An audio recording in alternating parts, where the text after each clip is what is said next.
What is relevant about this is that whereas 40 years ago when I was born, the question of having to deal with what is unspoken by the subjugated, what is never said to the master, of ever having to deal with this reality was a very remote possibility. It was in no one's mind. When I was growing up, I was taught in American history books that Africa had no history, and neither did I. That I was a savage, about whom the less said the better, who had been saved by Europe and brought to America. And of course, I believed it. I didn't have much choice.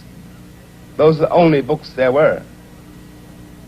Everyone else seemed to agree. If you walk out of Harlem, ride out of Harlem, downtown, the world agrees. What you see is much bigger, cleaner, whiter, richer, safer than where you are. They collect the garbage. People obviously can pay their life insurance. The children look happy, safe. You're not. And you go back home. And it would seem then, of course, that it's an act of God, that this is true, that you belong where white people have put you. It is only since the Second World War that there's been a counter-image in the world. And that image not come about through any legislation on the part of any American government, but through the fact that Africa was suddenly on the stage of the world, and the Africans had to be dealt with in a way that had never been dealt with before. This gave an American Negro for the first time a sense of himself beyond a savage or a clown. It has created, and will create, a great many conundrums. One of the great things that the white world does not know, but I think I do know, is that black people are just like everybody else. One has used the myth of Negro and the myth of color to pretend and to assume that you are dealing essentially with something exotic, bizarre, and practically, according to human laws, unknown. Alas, that is not true. We are also mercenaries, dictators, murderers, liars. We are human too.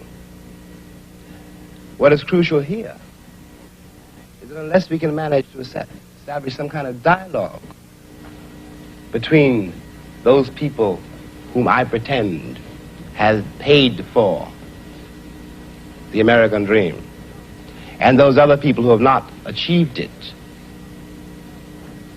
we will be in terrible trouble. I want to say at the end, at the last, is that that is what concerns me most. We are sitting in this room, and we are all, at least we like to think we are, relatively civilized, and we can talk to each other at least on certain levels, so that we could walk out of here assuming that the measure of our enlightenment, or at least our politeness, has some effect on the world. It may not. I remember, for example, when the ex-Attorney General, Mr. Robert Kennedy, said that it was conceivable that in 40 years in America we might have a Negro president. And that sounded like a very emancipated statement, I suppose, to white people. They were not in Harlem when this statement was first heard, and did not hear, and possibly will never hear, the laughter and the bitterness and the scorn with which the statement was greeted. From the point of view of the man in the Harlem barbershop, Bobby Kennedy only got here yesterday.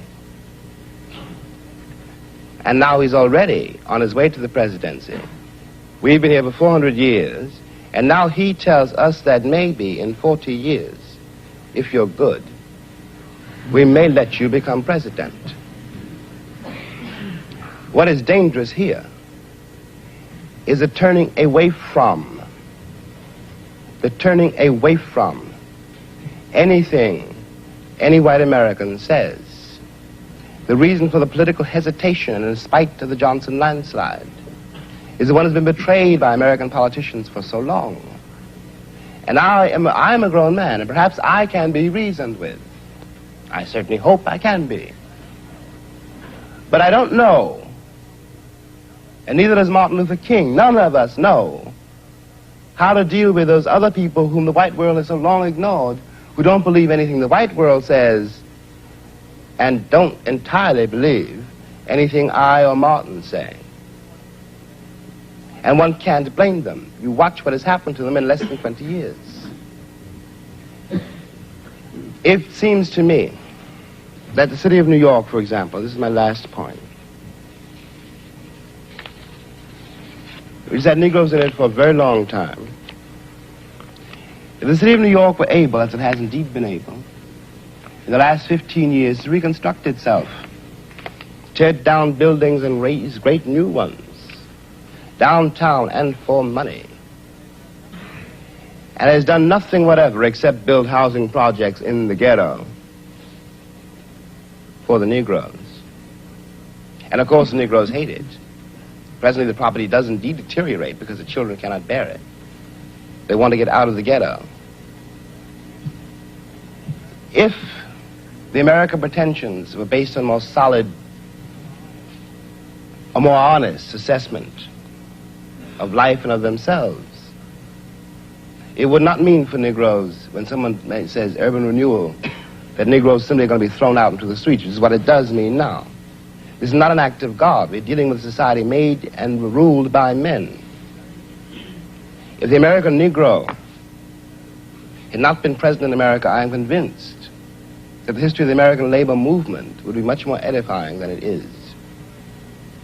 It is a terrible thing for an entire people to surrender to the notion that 1/9 of its population is beneath them.